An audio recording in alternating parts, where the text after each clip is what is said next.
nanti setelah selesai khotbah ini pada bagian terakhir kita akan masuk dalam perjamuan kudus ya. Jadi tadi saudara sudah menerima roti dan anggur yang dibagikan. Kalau Anda belum nanti Anda bisa minta. Dan buat Anda yang mengikuti secara online dari manapun Anda berada, saudara juga bisa join di dalam perjamuan kudus nanti. Jadi Anda bisa persiapkan terlebih dahulu roti dan anggur. Anggur Anda bisa ganti dengan sirup atau dengan teh. Pada intinya suatu sarana yang layak yang bisa kita pakai dalam mengikuti perjamuan kudus ini. Saya percaya nanti perjamuan kudus akan mendatangkan blessing yang besar buat kita semua. Amin. Siapa yang siap diberkati dengan firman Tuhan, boleh lambaikan tangan saudara. Ayo kita kasih tepuk tangan yang paling meriah terlebih dahulu. Hari ini firman Tuhan yang akan saya bagikan judulnya adalah Outstanding Favor. Atau kebaikan Tuhan yang outstanding. Kebaikan Tuhan yang luar biasa. Doa saya kebaikan Tuhan yang seperti itu, favor Tuhan yang seperti itu, yang datang dalam hidupmu, memenuhi engkau, mendominasi, berlimpah-limpah, sampai ditransferkan kepada orang-orang di sekeliling kita. Mari kita baca di dalam Mazmur 103, ayat yang pertama sampai ayat yang kelima. Dari Daud, pujilah Tuhan, hai jiwaku. Pujilah namanya yang kudus, hai segenap batinku. Pujilah Tuhan, hai jiwaku, dan janganlah lupakan segala kebaikannya. Kebaikannya itu favornya. Tahukah saudara bahwa favor Tuhan ketika datang dalam kehidupan seseorang, powernya besar. Dampaknya akan sangat besar. Dan doa saya, favor Tuhan itu hari ini datang dalam kehidupan saudara. Oke, nah mari kita lihat ketika favor Tuhan itu datang dalam kehidupan kita, apa yang akan kita alami. Kita lihat ayat yang ketiga. Kita baca per bagian ya, bagian demi bagian. Yang pertama nih Anda lihat nih. Dia yang mengampuni segala kesalahanmu. Tahukah saudara ketika favor Tuhan itu datang, semua kesalahan saudara diampuni. Buat kita yang tidak dalam posisi sedang berbuat salah, apalagi menanggung konsekuensinya, kayaknya diampuni kesalahan itu biasa. Tapi nothing ordinary, tidak ada yang biasa yang namanya diampuni kesalahan. Biasanya orang kalau berbuat salah, ada konsekuensinya. Betul apa tidak? Kalau Anda salah bergaul, Anda salah ambil keputusan dalam bisnis, salah investasi, salah posting di sosial media, salah ngomong, itu biasanya akan ada konsekuensinya. Tapi hari ini buat saudara yang sedang menanggung konsekuensi itu, saya punya good news buat saudara. Favor Tuhan datang dan kesalahanmu diampuni. Oke, itu yang pertama. Yang berikutnya, lihat apa yang favor akan lakukan dalam kehidupan kita. Bagian berikutnya ya, ayat 3 bagian B. Yang menyembuhkan segala penyakitmu. Bukan cuma satu penyakitmu, segala penyakitmu. Saya percaya bahkan saat ini juga, dalam ibadah ini juga, favor Tuhan menyembuhkan segala penyakitmu. Boleh katakan amin, boleh katakan saya terima, dan kita kasih tepuk tangan yang paling meriah buat Tuhan kita. Itu favor Tuhan. Apalagi ayat yang keempat. Dia yang menebus hidupmu dari lubang kubur. Tahukah saudara bahwa dalam hidup kita ini kadang-kadang kita sadar, tapi ada waktunya kita nggak sadar, kita menghadapi maut, tapi kita diluputkan. Kita diselamatkan dari yang namanya celaka, dari yang namanya lubang kubur. Dalam hidup saya pernah ngomong sama saudara, ada 2 kali kejadian yang hampir sama, terulang 2 kali. Ya, di mana saya ngalami kecelakaan lalu lintas yang itu bukan kecelakaan biasa, bukan cuma serempetan. Tapi itu kecelakaan yang benar-benar bisa mendatangkan maut. Harusnya secara manusia itu bisa masuk lubang kubur. Tapi kalau hari ini saya masih bisa berdiri di tempat ini, melayani Tuhan, memberitakan firman Tuhan, saya percaya itu favor Tuhan yang menyelamatkan. Doa saya favor jenis yang begitu juga datang untuk hidupmu, untuk keluargamu, dan orang-orang yang engkau sayangi. Amin. Lihat lagi berikutnya. Favor Tuhan yang ayat 4 bagian B.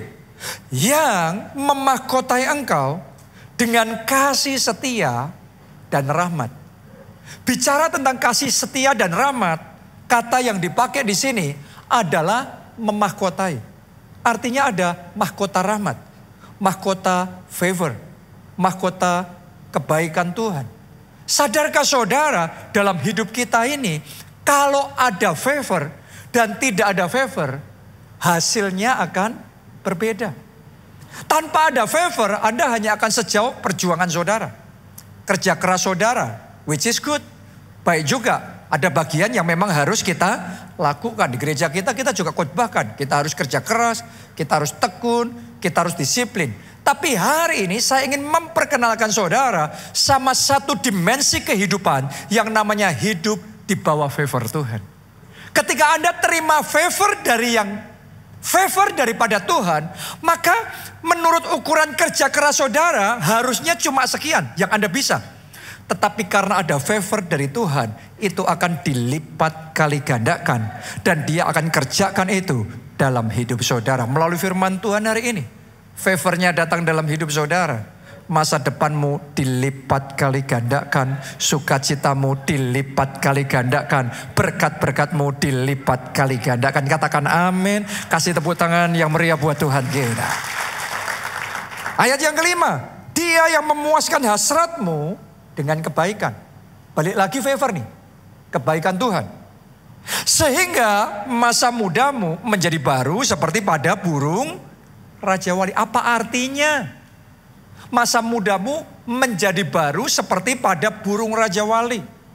Saudara mungkin pernah mendengar bahwa umur Raja Wali ketika mencapai 40 tahun, maka dia itu sudah kayak suntuk.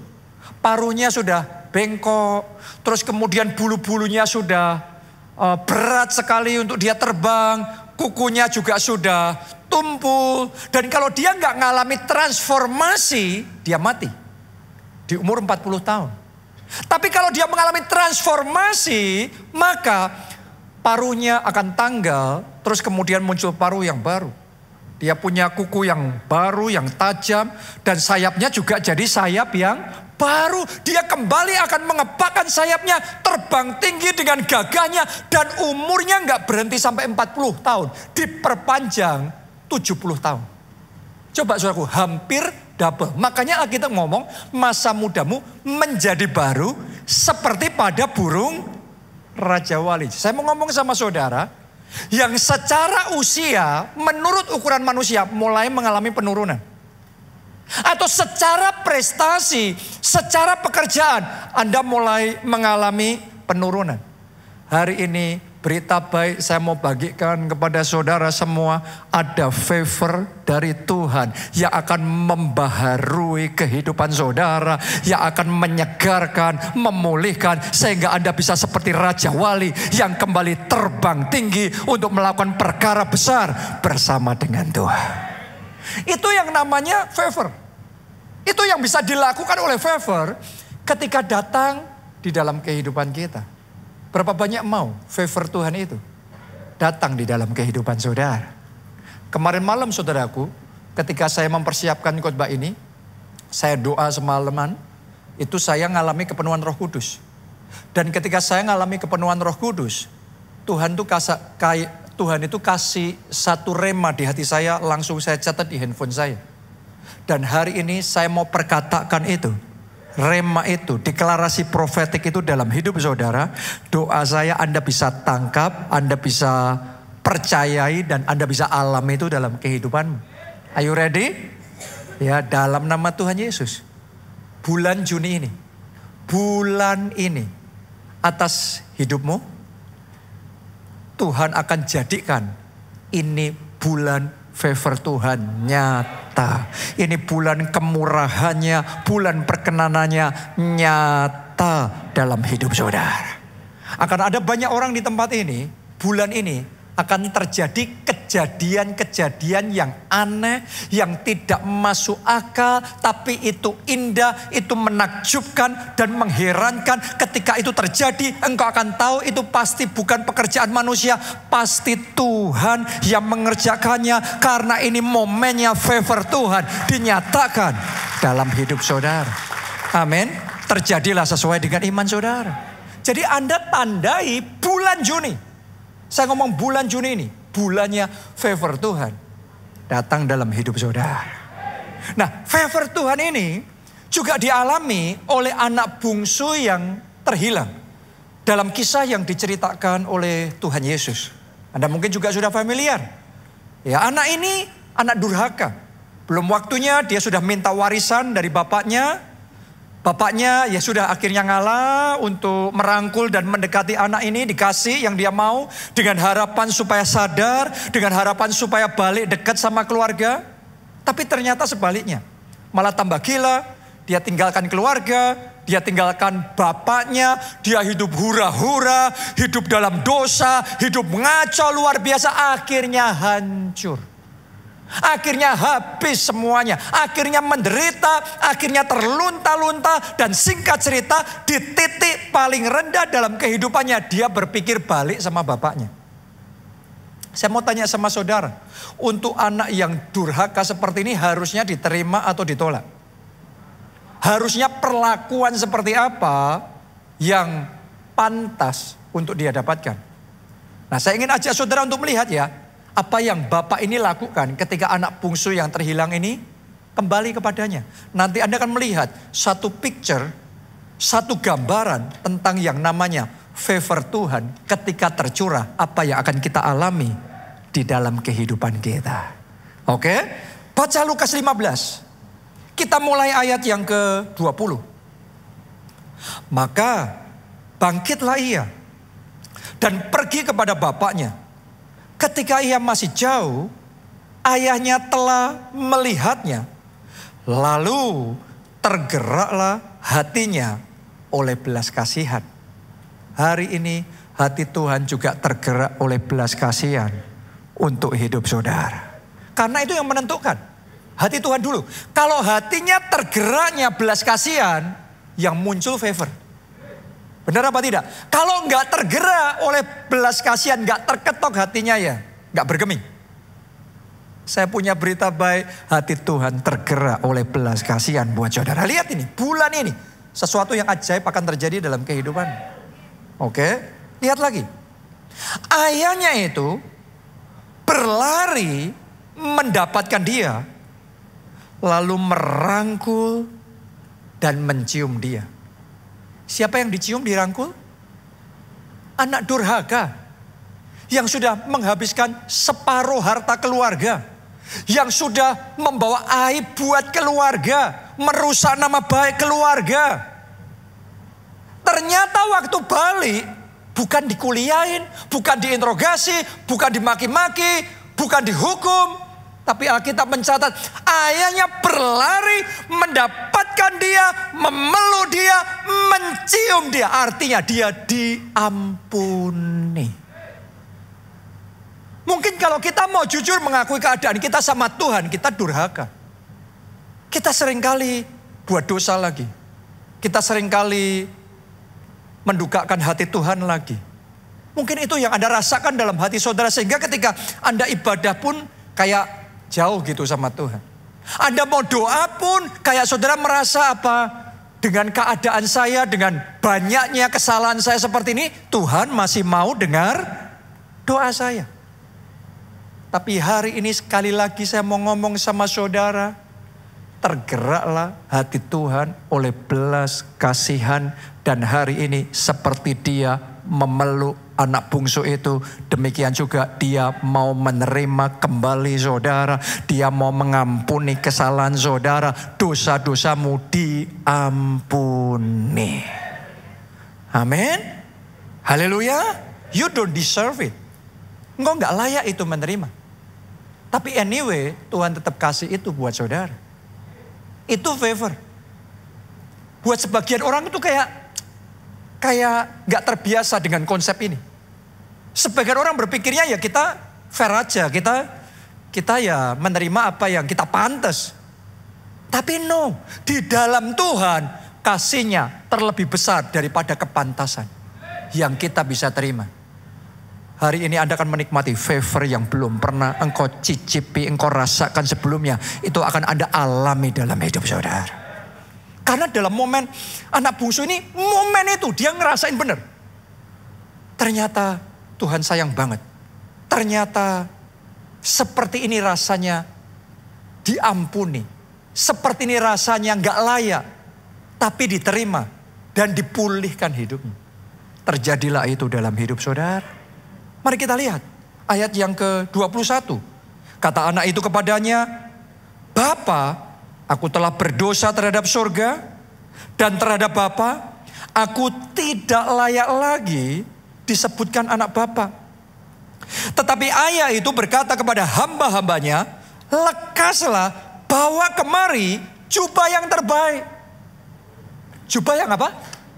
Terbaik. Diberikan bukan anak yang terbaik, tapi dipakaikan kepada anak durhaka. Pantas enggak sih? Secara manusia enggak pantas. Harusnya ngerasain aja dia. Sudah durhaka, anak gak karu-karuan. Tapi ternyata bapaknya itu ngomong sama pegawai-pegawainya, lekas bawa kemari jubah yang terbaik. Siap-siap saudaraku ya, bulan Juni ini Anda akan dikenakan berkat yang terbaik, pengampunan yang terbaik, promosi yang terbaik, akan ada pemulihan keluarga yang terbaik. Tuhan akan kerjakan yang sebenarnya kita nggak deserve. Anak bungsu itu sendiri dia ngomong, aku tidak layak, kita tahu diri lah. Dengarkan baik-baik saudaraku, satu kata yang Tuhan taruh di hati saya tentang bulan Juni ini. Mujizat yang kita tidak layak terima. Itu yang Tuhan mau buat karena dia mengasihi kita dan karena dia mau mencurahkan favornya dalam hidup kita. Kalau Anda pikirkan, mungkin sudah dengar saya ngomong gitu, apa bisa ya, apa saya juga akan ngalami ya. Kalau saudara jadi anak bungsu yang terhilang itu, apa sih yang dia lakukan? Itu semua bukan karena anak itu ngelakuin yang baik begini, begitu. No, it's pure favor.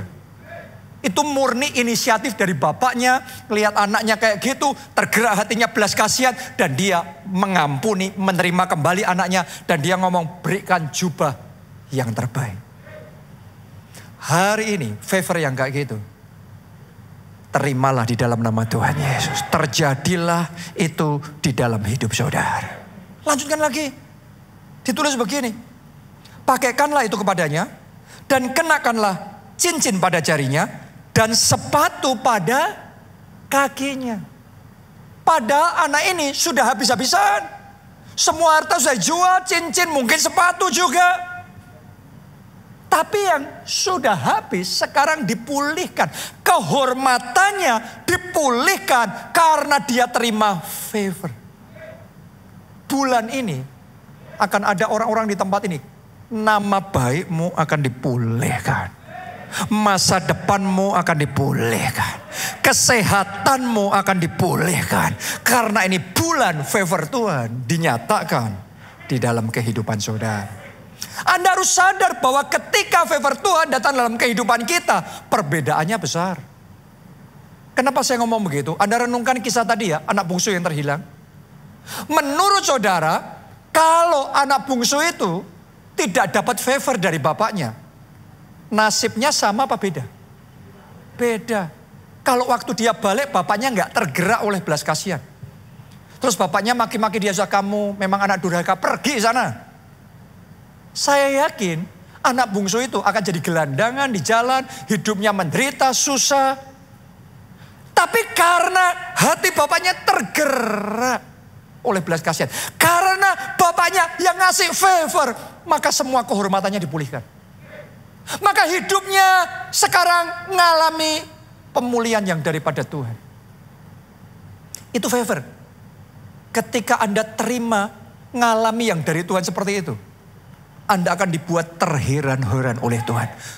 betapa manisnya, betapa indahnya, betapa menakjubkannya. Dan itu tidak masuk akal. Akan ada orang-orang di tempat ini mengalami pemulihan keluarga, tidak masuk akal. Mengalami pemulihan dalam pekerjaan keuangan yang tidak masuk akal. Tiba-tiba saja sakit penyakitmu disembuhkan. Tiba-tiba saja pintu-pintu terbuka dalam hidup saudara. Tiba-tiba saja ada lompatan-lompatan yang tidak terpikirkan. Tapi Tuhan yang kerjakan itu dalam hidup saudara. Itulah favor Tuhan. Dan itu favor yang ajaib. Dia mau kerjakan di dalam kehidupan kita. Oke. Favor yang sama ini juga dialami oleh seorang pria dalam Alkitab. Namanya adalah Mordekai. Ada yang familiar dengan Mordekai? Dia adalah saudara sepupunya Esther. Bukan pamannya. Memang umurnya cukup jauh tapi sepupu sebenarnya. Nah, sejak dari Esther kecil dia yang mengasuh, membesarkan Esther ini. Tapi kita harus sadar bahwa sebenarnya mereka orang buangan. Bangsanya kalah perang, jadi dijajah, dan mereka diangkut jadi buangan di negeri asing, di Babel. Mereka orang buangan. Kalau namanya orang buangan, itu artinya nobody. Betul apa tidak? Gak punya koneksi, gak punya harta banyak, gak punya power, gak punya akses. Dia a nobody. Dia bukan siapa-siapa. Mungkin ada di antara saudara engkau juga merasa bukan siapa-siapa. Engkau merasa gak pandai-pandai amat, keluargamu biasa-biasa saja. Gak ada sesuatu khusus yang Anda bisa andalkan di dalam kehidupan saudara. Itu Mordekai. Tapi masalahnya Mordekai ini tidak disukai sama satu orang yang sangat powerful, namanya Haman. Haman ini wakil raja. Jadi nobody, tidak disukai, bahkan dibenci sama somebody yang very powerful. Menurut saudara, untuk seorang wakil raja, bisa nggak membuat orang bawah susah? Sangat mungkin. Jadi itu posisinya Mordekai, dikerjain gampang. Karena dia nobody. Dan Haman ini wakil raja. Jadi keadaannya kayak seolah-olah terjepit. Keadaannya kayak seolah-olah tidak berdaya. Ada berapa banyak orang yang merasa tidak berdaya? Mungkin Anda di rumah itu di mana engkau tinggal, saudara sebagai menantu yang tidak disukai oleh mertuamu sendiri yang kaya itu. Anda masuk di keluarga itu menikah sama keluarga kaya. Dan di satu sisi engkau juga menikmati benefitnya. Tapi di sisi yang lain cara Anda diperlakukan, cara ngomongnya. Itu membuat mungkin hati saudara menderita. Atau mungkin kau ngalami itu dengan suami saudara sendiri. Dan saudara kayak gak berkutik. Kayak saudara kayak gak berdaya, bisa apa, gimana. Atau mungkin Anda ngalami itu sama orang tua saudara sendiri. Jadi tidak disukai oleh orang yang lebih powerful. Atau mungkin saudara kerja di sebuah perusahaan dan kemudian Anda punya atasan, bos yang gak suka sama saudara. Padahal penilaianmu tergantung dia. Saudara naik apa turun, dia yang menentukan. Terus kita gimana? Gak gampang loh saudaraku.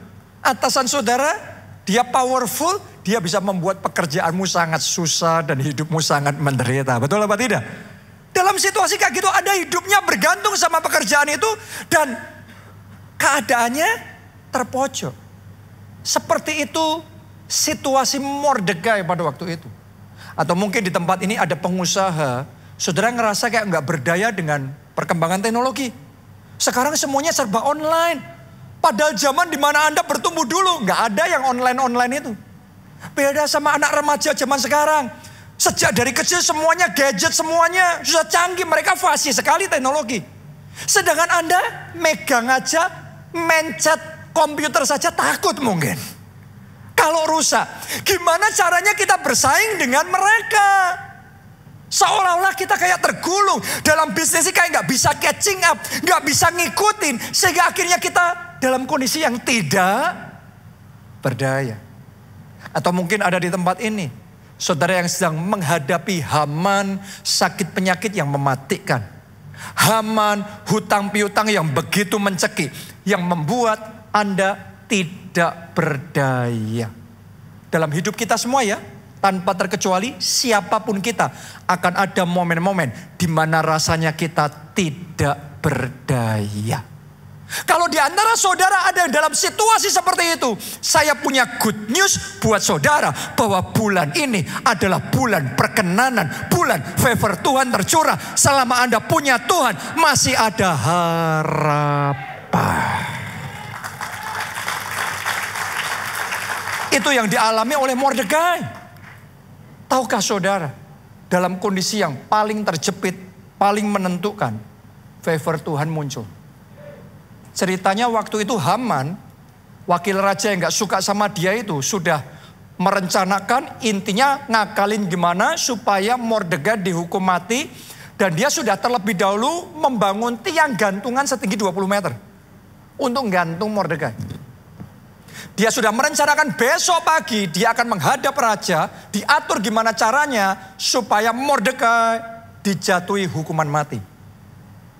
Saya mau tanya sama saudara, orang sepowerful wakil raja bisa nggak ngatur hukum? Bisa nggak setting pokok keputusannya ini? Pasti bisa. Lawannya adalah nobody.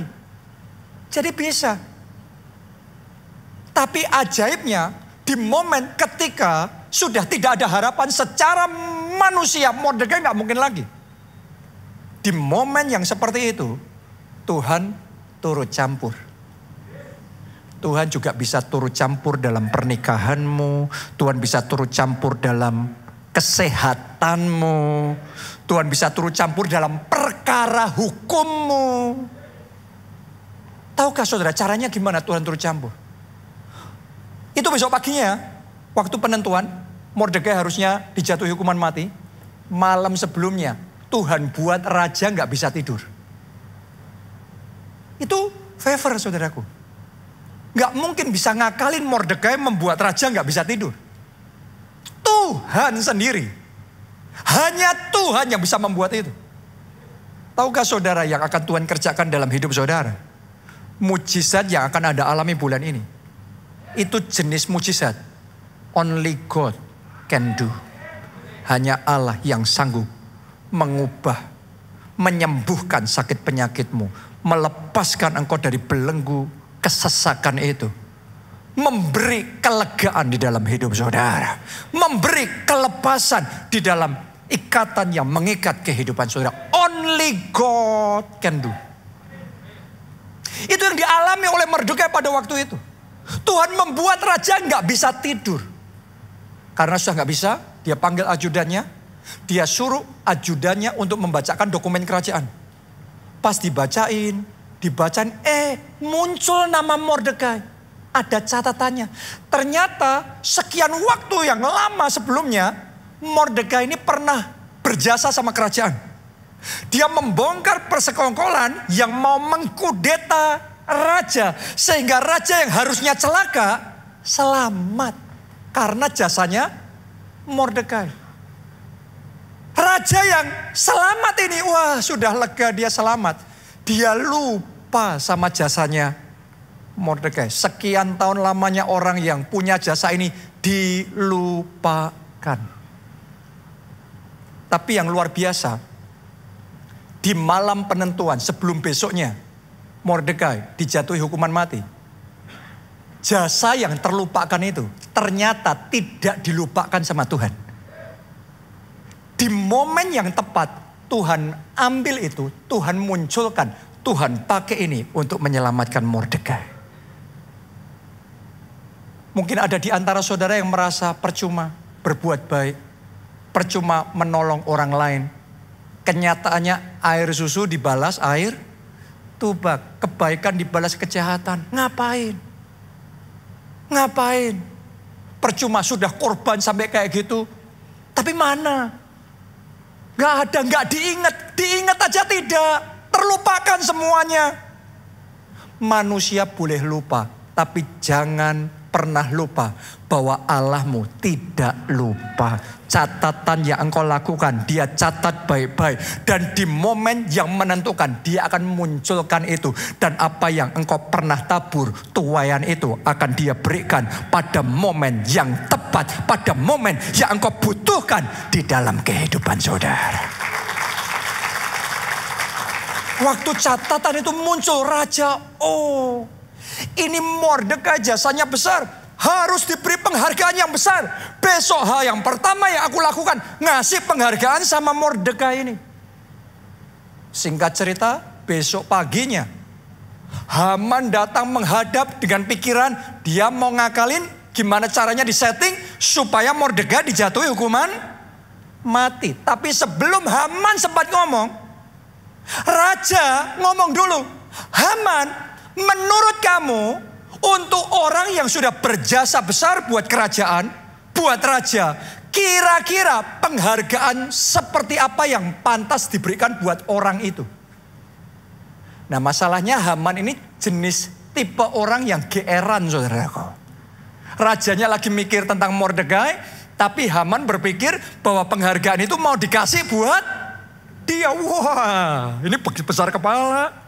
Langsung dia mikir semua penghargaan yang terbaik yang bisa dia pikirkan. Dia ngomong sama raja, ya tuanku raja, orang yang berjasa kayak gitu harus dihormati setinggi-tingginya. Dikasih jubah pakaian raja, dikasih kereta raja, kuda raja, terus diarak keliling kota dan dihormati dengan setinggi-tingginya. Begitu Haman ngomong kayak gitu, raja langsung menyaut, setuju, orang itu Mordekai.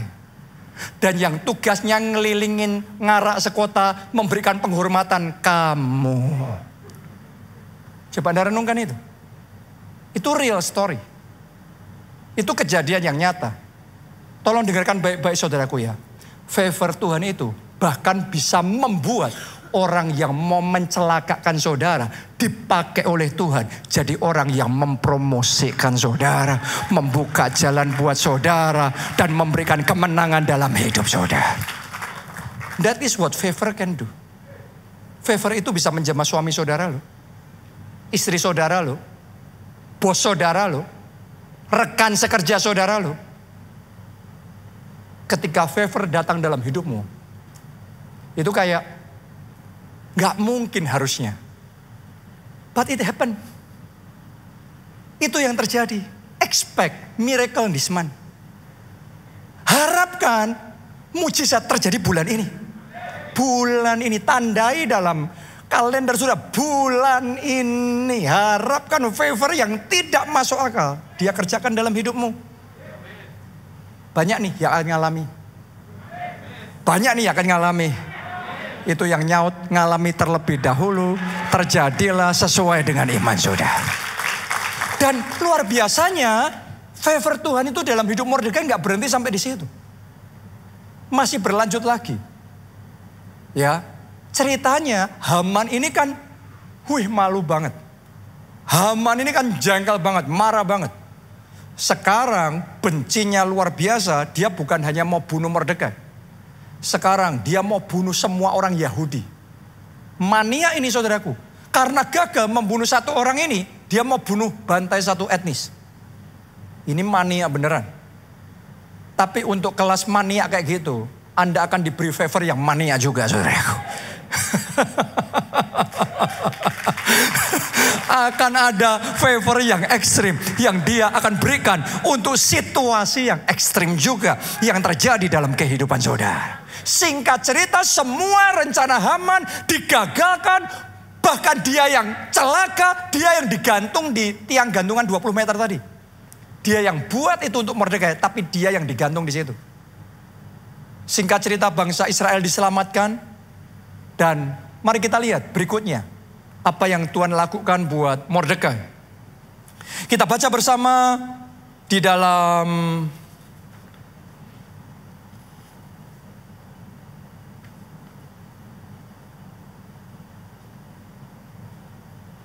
Nah ini catatan saya hilang nih. Oke, ini dia. Ester 8 ayat 1-2. Pada hari itu juga Raja Ahasiweros mengaruniakan harta milik Haman seteru orang Yahudi kepada Ester, sang ratu. Dan Mordekai masuk menghadap raja karena Ester telah memberitahukan apa pertalian Mordekai dengan dia. Perhatikan ayat yang kedua. Maka raja mencabut cincin meterai yang diambil daripada Haman, lalu diserahkannya kepada Mordekai.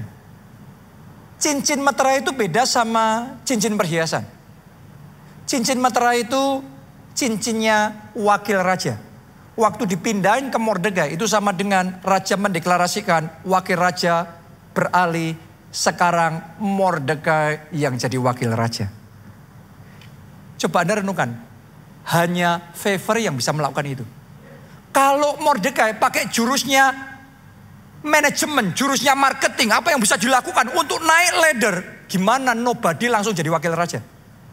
Dalam hidup kita saudaraku ya, kerja keras kita itu membantu. Tapi ada yang lebih dari itu. Favor Tuhan. Favor Tuhan. Favor Tuhan. Saya berdoa mulai hari ini engkau mencicipi dimensi baru dalam hidupmu yang belum pernah engkau alami sebelumnya. Anda ikut Tuhan tuh sangat spesial. Orang rugi ikut Tuhan, semuanya tergantung sama diri sendiri. Tapi Anda ikut Tuhan, semua yang orang dunia lakukan, kita juga bisa lakukan. Kita juga bisa kerja keras. Tapi kelebihannya, kita punya Tuhan dan tersedia favor Tuhan yang luar biasa. Outstanding favor di dalam kehidupan kita. Lanjutkan. Dan Mordekai diangkat oleh Ester menjadi kuasa atas harta milik Haman. Jadi hartanya Haman dikasih oleh raja kepada Ester. Ester pilih Mordekai jadi kuasanya. Artinya gini, semua villa-villanya Haman di bawah kuasanya Mordekai. Semua perkebunan, pertanian, peternakannya, bisnis-bisnisnya Haman, aset-asetnya Haman, semuanya di bawah kendalinya Mordekai. Lihat saudaraku, sejauh itu Tuhan mau melakukan, dan itu yang akan Anda alami ketika favor Tuhan datang dalam kehidupan saudara. Makanya bicara tentang favor itu, sebagian orang, saya berdoa ya, understanding saudara bisa dibukakan oleh Tuhan. Karena seringkali favor itu datang, kita alami dalam hidup kita. Ketika pewahyuan itu dibukakan, maka itu akan terjadi dalam hidup kita. Hari ini pewahyuan itu datang dalam hidup saudara. Hari ini saya deklarasikan favor datang dalam hidup saudara. Sehingga Anda ngalami pribadi. Dan ketika engkau ngalami, engkau bisa bersaksi, Tuhanku tuh hidup loh. Dan engkau ngomongnya tuh bukan kayak teori yang Tuhan hidup, Tuhan ada. Tapi engkau ngalami secara pribadi. Saudara kalau jadi Mordekai dan engkau bersaksi, engkau gak mungkin akan ngomong Tuhan hidup. Engkau ngomong Tuhan itu hidup beneran loh. Beda, ngalami pribadi. Favor Tuhan. Dan Mordekai ini, dia orang yang tahu meresponi favor Tuhan. Sama-sama menerima kebaikan Tuhan, ada orang yang meresponinya salah. Tapi ada orang yang tahu meresponi dengan benar. Responnya menyenangkan hati Tuhan. Karena favor kan tergantung hatinya Tuhan kan. Dikasih favor, responnya bisa ngena di hati Tuhan, menyenangkan hati Tuhan. Orang yang kayak gitu ditambahin favornya, dilipat gandakan favornya. Bener nggak? Itu yang dialami oleh Mordekai. Kalau anak bungsu yang terhilang tadi dapat favor, terima pengampunan, diterima kembali jadi anak. Setelah itu kita belum tahu kisah berikutnya gimana. Karena dulunya dia juga sudah dikasih warisan, tapi jadi gila. Sekarang dia terima pengampunan, dia terima pemulihan, itu anugerah. Tapi dia responnya bisa salah, bisa benar. Kalau respon saudara benar terhadap favor Tuhan, Alkitab ngomong, barang siapa setiap perkara kecil, ia dipercaya perkara yang besar. Favor pertama Anda terima, Anda responnya menyenangkan hati Tuhan dalam hidupmu. Favor itu tidak akan berhenti. Dia akan terus baru setiap pagi. Dia akan datang berseri, berjilid-jilid, non-stop, terus terjadi. Tahun demi tahun akan ada kesaksian-kesaksian yang baru tentang kebaikan Tuhan yang melimpah dalam hidup saudara. The question, pertanyaannya adalah, apa rahasianya Mordekai? Dia ngeresponi Tuhan gimana caranya yang itu ngena, itu berkenan, menyenangkan hati Tuhan. Sehingga favor Tuhan itu dilipat gandakan dalam hidupnya. Apa itu yang dilakukan oleh Mordekai? Kalau orang mau terima favor, Anda nggak perlu ngelakuin apa-apa, itu inisiatif Tuhan. Tuhan ngerjain itu. Anak durhaka pun dikasih favor, benar apa tidak? Tapi setelah kita menerima favor, responnya kita gimana dinilai sama Tuhan. Nah, Mordekai ini dia punya satu karakter yang sangat menyenangkan hati Tuhan. Dia berani menabur kebaikan sekalipun. Coba semuanya katakan, berani menabur kebaikan sekalipun. Maksudnya gimana? Tadi saudara masih ingat ya, Mordekai ini berani ambil resiko untuk menyelamatkan raja dari rencana kudeta. Anda coba renungkan sebentar. Orang-orang yang terlibat rencana kudeta, menurut Anda orang biasa atau orang berkuasa? Berkuasa loh. Jadi untuk menyelamatkan raja, sebenarnya resikonya buat Mordekai bermusuhan dengan orang-orang yang berkuasa.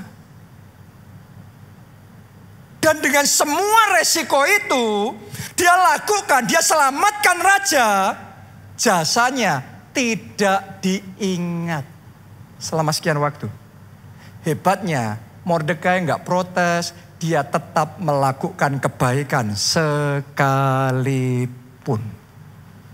Dalam hidup kita kadang-kadang dites ya. Anda melakukan yang benar tapi nggak dapat apa-apa. Anda melakukan yang baik, menabur kebaikan tapi nggak ada tuaian, nggak dianggap, seolah-olah sia-sia. Hari ini saya ajak saudara berani menabur kebaikan sekalipun. Kenapa? Galatia 6 ayat 9. Janganlah kita jemu-jemu berbuat baik. Jangan jemu-jemu nabur kebaikan, jadi berkat buat orang lain. Karena apabila sudah datang waktunya, mungkin bukan waktumu, tapi Tuhan tahu waktu the bestnya. Kalau Mordekai begitu nabur kebaikan langsung dapat jasa, malam itu dia lagi butuh, sudah selesai jasanya, dapat penghargaan, dia nggak bisa ditolong. Seringkali kita nggak sadar Tuhan itu save, Tuhan itu simpan tuaian kita di momen yang paling kita butuhkan di dalam kehidupan kita. Jadi hari ini jangan, firman Tuhan ngomong jangan apa? Jemu-jemu berbuat baik, karena apabila sudah datang waktunya kita akan menuai jika kita tidak menjadi lemah. Oh, Anda akan menuai. Saudara akan menuai. Bulan ini bulan tuaian, favor Tuhan datang di dalam kehidupan saudara. Ayo buat Tuhan kita kasih tepuk tangan yang paling meriah. Amin, haleluya. Jadi favor Tuhan ini sangat menentukan di dalam kehidupan kita.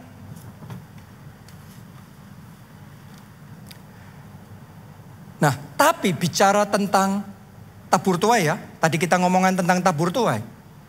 Di dalam kekristenan itu ada dua ekstrim. Dua ekstrim tabur tuai. Ekstrim yang pertama, ada orang-orang yang menabur semata-mata hanya untuk menuai. Jadi memberi benar-benar pure hanya untuk mendapat. Bukan menabur, memberi karena mau membalas kebaikan Tuhan, karena mencintai Tuhan, karena mau jadi pelaku firman Tuhan. Tapi memberi hanya untuk mendapat. Pokok aku ngasih 1 juta, nanti dapat 100 juta. Aku ngasih 10 juta, nanti dapat 1 M. Saudara, kalau kita ngelakuin gitu, saya yakinkan saudara, itu tidak berkenan di hadapan Tuhan. Dia Tuhan loh, jangan diakali loh ya. Manusia kita nggak bisa mengakali Tuhan. Anda mau main gitu sama Tuhan, pasti kecewa. Oke? Tuhan itu tidak sekedar melihat pemberian kita. Tuhan itu melihat hati yang ada di balik pemberian itu. Itu yang penting buat Tuhan. Mari kita lihat firman Tuhan. 2 Korintus 9 ayat 6-7. Camkanlah ini, orang yang menabur sedikit akan menuai sedikit juga. Dan orang yang menabur banyak akan menuai banyak juga. Ini firman Tuhan. Hukum tabur tuai dicatat dalam Alkitab. Tapi jangan berhenti di situ. Ada catatannya. Dalam sama-sama menabur itu ada catatannya loh ya. Ayat 7 catatannya. Jangan sembarangan. Perhatiin. Ayat 7. Hendaklah masing-masing memberikan menurut kerelaan hatinya. Jadi kalau ngasih itu yang rela, yang tulus, tanpa pamrih, buat Tuhan, untuk membalas kebaikan Tuhan, memberi karena Anda cinta Tuhan. Tuhan cari itu yang gitu. Yang memberi dengan kerelaan hatinya.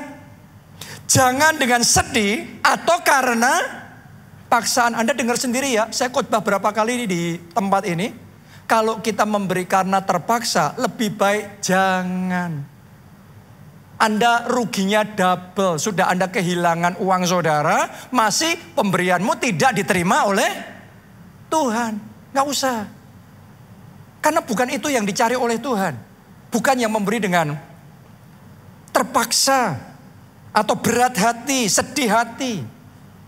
Kalimat terakhir, ayo semuanya baca bersama-sama. Kalimat terakhir, 1, 2, 3.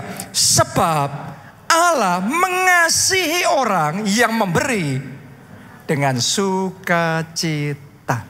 Doa saya jemaat di tempat ini, kalau memberi buat Tuhan, memberinya dengan sukacita. Amin. Saya berdoa para pelayan Tuhan di jam ibadah ini, Pak Andre, Bu Leni, dan semua tim yang ada, yang melayani di ibadah ini, engkau melayani Tuhannya bukan berat hati, tapi melayani dengan sukacita. Oke, Anda yang beribadah hari ini bukan beribadah karena terpaksa, tapi beribadah dengan sukacita. Karena itu yang dilihat loh sama Tuhan. Bukan sekedar actionnya, bukan sekedar ibadahnya, bukan sekedar pemberiannya, tapi hatinya itu yang dilihat sama Tuhan. Orang kalau sudah sampai di level tertentu ya, orang itu melihat motif di balik semuanya itu. Dan buat Tuhan yang lebih berharga dari pemberian kita, hati kita. Jadi jangan sampai nyalain Tuhan di sini nih. Ini salah nih, ekstrim pertama. Memberi hanya untuk mendapat. Anda pasti kecewa. Kecewa. Karena salah. Tidak diterima sama Tuhan. Sekarang ekstrim yang kedua. Menabur. Nah ini sebaliknya nih. Menabur tapi tidak boleh ada pengharapan untuk menuai sama sekali. Jangan berharap menuai loh ya. Saya mau tanya sama saudara, boleh nggak sih menabur ada pengharapan menuai? Kita baca aja apa yang Tuhan Yesus ajarkan ya, daripada nanti kita salah. Lukas 6 ayat 31. Dan sebagaimana kamu kehendaki itu pengharapan bukan? Kamu mau, kamu berharap. Sebagaimana kamu kehendaki supaya orang perbuat kepadamu, perbuatlah juga demikian kepada mereka. Jadi Tuhan itu tidak menentang pengharapan loh. Ayat 38. Perhatikan perkataan Tuhan ini. Ini khotbahnya Yesus. Berilah dan jangan berharap apa-apa. Oh, Alkitabnya beda ya. Apa? Tuhan Yesus khotbah ngomong apa? berilah dan kamu akan diberi. Mungkin Tuhan Yesus kalau khotbah ini di zaman sekarang dianggap sesat. Disalah-salahin sama pendeta-pendeta tertentu.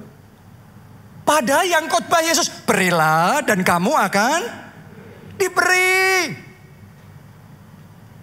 Bahkan diperjelas sama Tuhan. Suatu takaran yang baik, yang dipadatkan, yang digoncang dan yang tumpah keluar akan dicurahkan ke dalam ribaanmu. Sebab ukuran yang kamu pakai untuk mengukur akan diukurkan kepadamu. Oke, jadi Tuhan ternyata nggak menentang.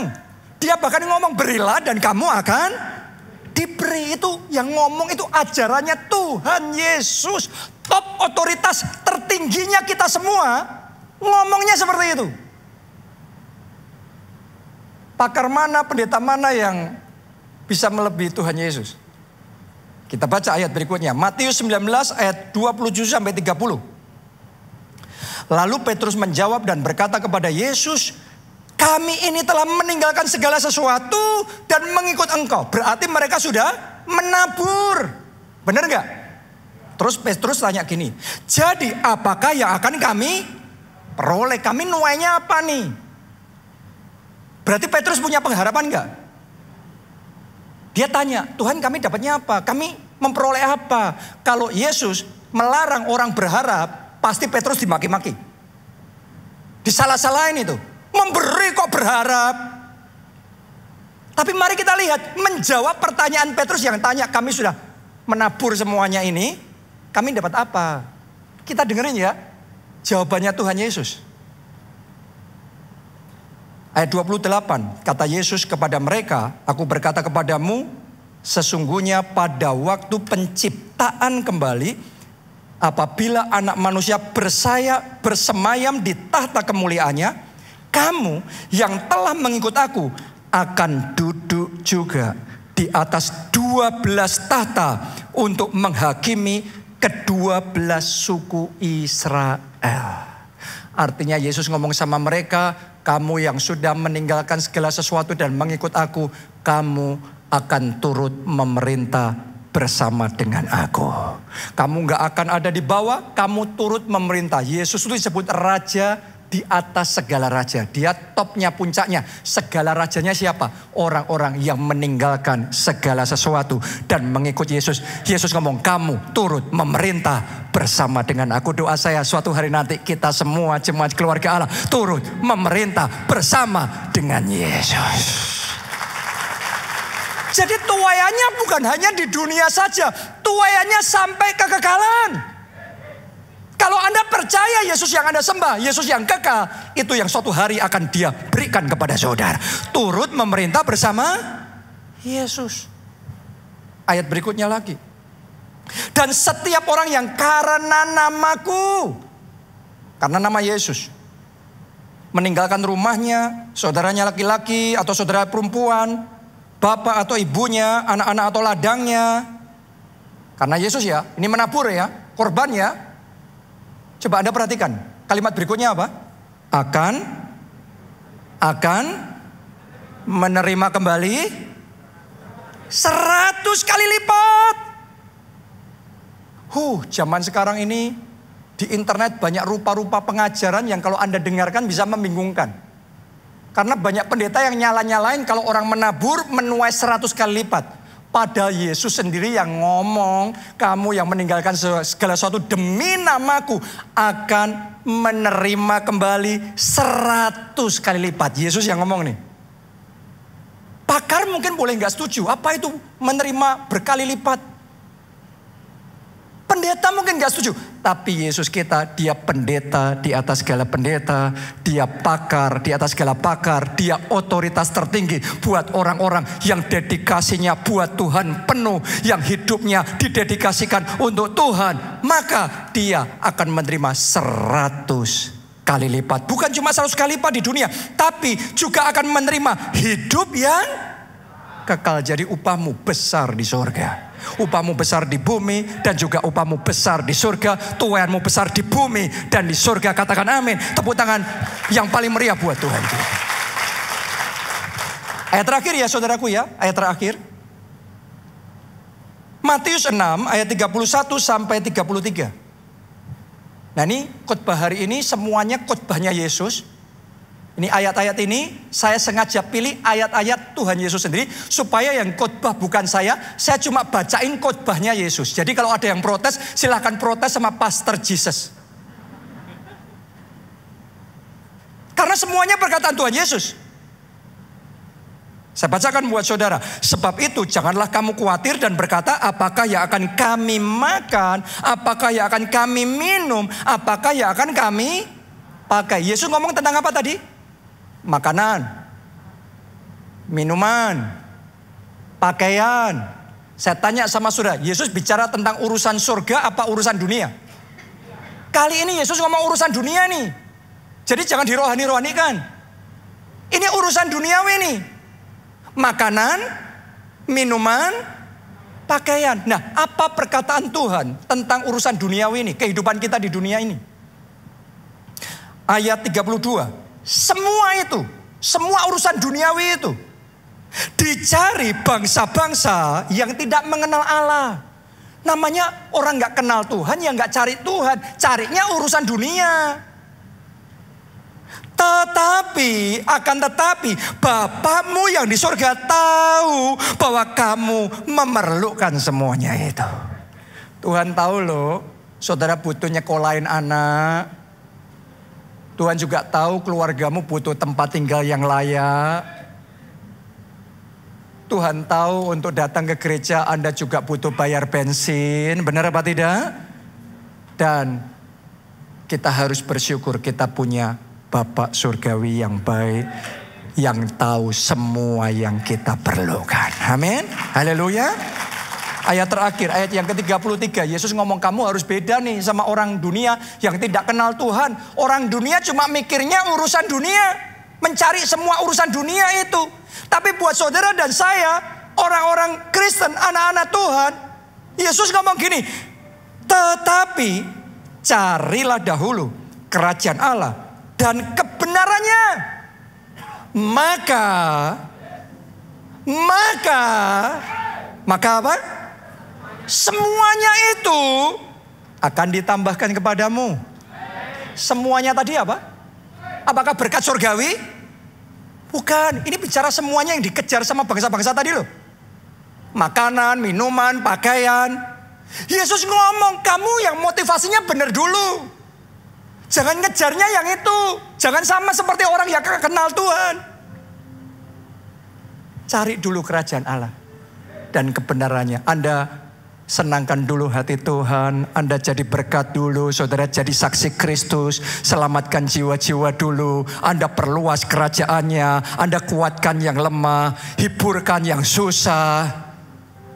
Yesus ngomong kamu cari kerajaan Allah dan kebenarannya. Sekarang bagianku. Maka semuanya ditambahkan kepadamu. Terima itu dalam nama Tuhan Yesus. Anda fokusnya yang rohani dulu, fokusnya yang Tuhan terlebih dahulu, kerajaan Allah terlebih dahulu. Tuhan gak alergi yang duniawi, Tuhan tambahin buat saudara. Itu cuma bonus. Jadi fokus hati kita itu bukan sekedar saya kaya, mobil saya mewah, rumah saya paling mentereng. Kebanggaan sia-sia yang akan kita tinggalin. Tapi kalau Anda diberkati dengan semuanya itu, Anda pakai semuanya itu untuk hormat kemuliaan Tuhan, untuk melayani Tuhan, untuk menyelamatkan jiwa, untuk bersaksi, Tuhan akan tambahkan lebih dan lebih lagi. Siap terima favor yang dari Tuhan? Mari bangkit berdiri, ambil roti dan anggur untuk perjamuan kudus. Anda buka bersama-sama rotinya, juga saudara buka cawannya. Yang di rumah, dari manapun Anda berada mengikuti ibadah online ini, saudara juga bisa mengikutinya ya. Mari. Kalau sudah, kita angkat roti itu di tangan kanan kita. Malam itu, dalam perjamuan terakhir Tuhan bersama dengan murid-muridnya, Ia mengangkat roti, kemudian memecah-mecahkannya. Serta berkata, inilah tubuhku yang diserahkan bagi kamu sekalian. Perbuatlah ini setiap kali kamu mengingat aku.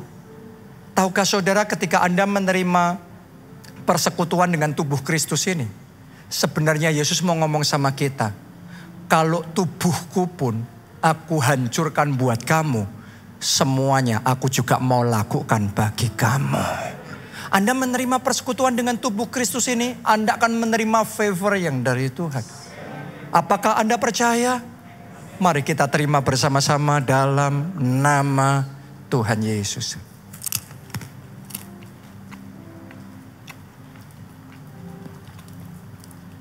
Sekarang kita angkat cawan yang berisi anggur itu di tangan kanan kita. Demikian pula Tuhan mengangkat cawan itu. Dan dia berkata, inilah darahku, darah perjanjian baru. Perbuatlah ini setiap kali kamu mengingat aku. Apakah Anda percaya darah Kristus itu berkuasa? Ketika Anda terima persekutuan di dalam darah Kristus, apakah Anda percaya darah Kristus sanggup menghapuskan dosa-dosa saudara? Bahkan memberi kekuatan untuk Anda menang, merdeka atas dosa. Amin. Tahukah Anda darah Kristus juga berkuasa menghancurkan kutuk? Yes. Karena dalam hidup sebagian orang kadang gak sadar. Hidupnya sial terus, kurang beruntung terus, salah langkah terus. Tapi Alkitab mengatakan, kalau Anda berjalan bersama Tuhan, Dia akan membuat perjalananmu berhasil. Dan engkau akan beruntung kemanapun engkau pergi. Jadi melalui darah Kristus, semua kesialan, semua kutuk dipatahkan, digantikan keberhasilan dan keberuntungan. Bahkan darah Kristus juga berkuasa menyembuhkan sakit penyakit yang ada dalam tubuh saudara. Apakah Anda percaya? Amin. Mari kita terima bersama dalam nama Tuhan Yesus.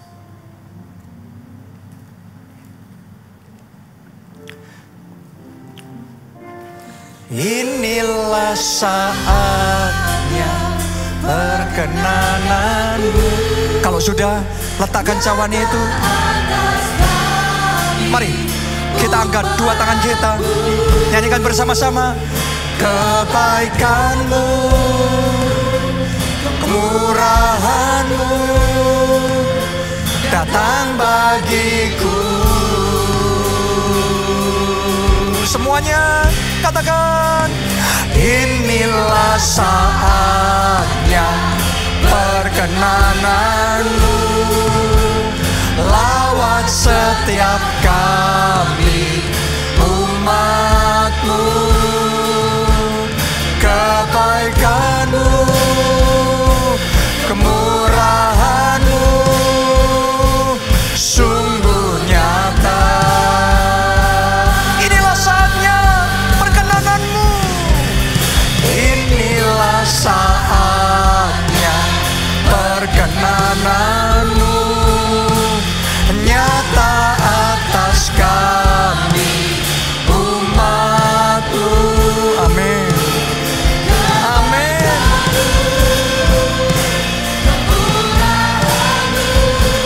Datang bagiku.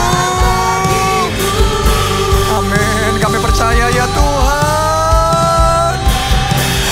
Inilah saatnya perkenananmu, nyawat setiap kami umatmu. Kebaikanmu, kemurahanmu sungguh nyata.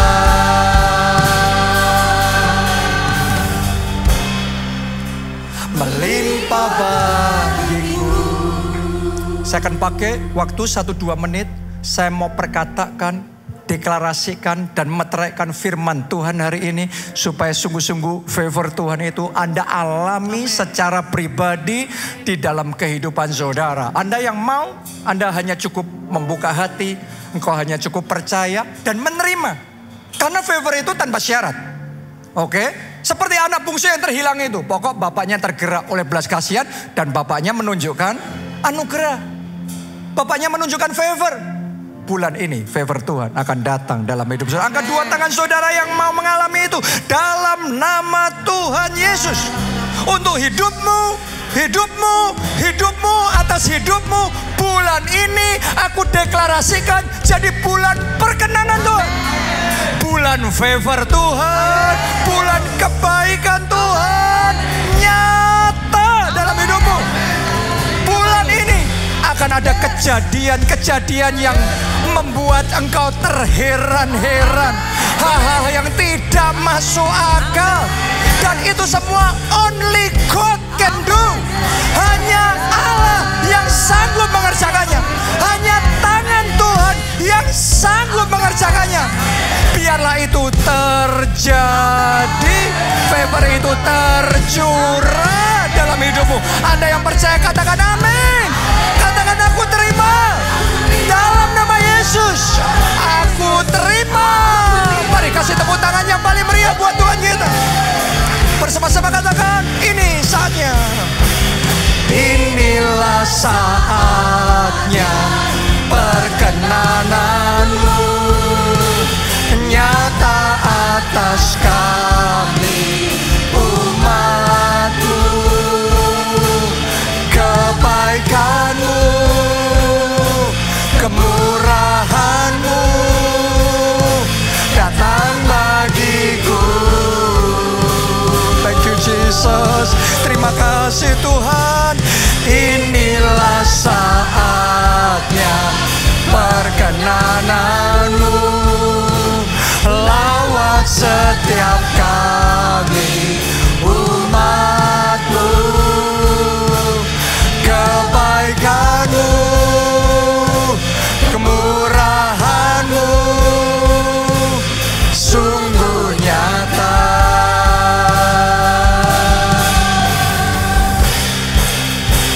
Melimpah bagiku.